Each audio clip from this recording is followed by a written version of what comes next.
Bakit mo ba masyadong pinoproblema kung anong tingin nila sa'yo? Real talk eto yung dahilan kung bakit ka nai-stuck.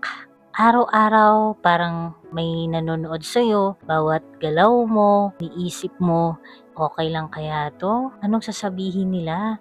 Baka may mag-judge. Imbes na gumalaw ka, napipigilan ka. Alam mo, dumaan din ako sa ganong point.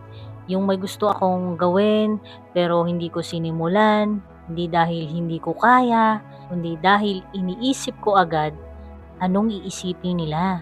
Hanggang sa naging habit ko na mag-adjust expectations ng ibang tao. Na mas inuna ko yung opinion nila kesa sa gusto kong mangyari sa buhay ko. Pero napansin ko, habang iniisip ko sila, ako yung hindi umuusad. Habang iniingatan ko yung tingin nila, ako yung naiiwan.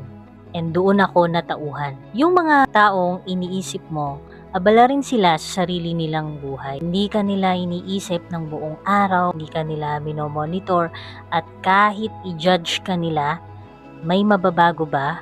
Hindi naman sila yung gagalaw para sa future mo. Kung aantayin mong okay ka sa lahat, hindi ka talaga makakapagsimula. Minsan, kailangan mong pumili yung pag-unlad mo o yung approval nila. Kasi hindi mo pwedeng pagsabayin yan.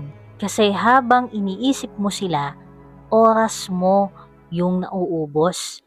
Habang natatakot ka sa sasabihin nila, ikaw yung nai-stuck.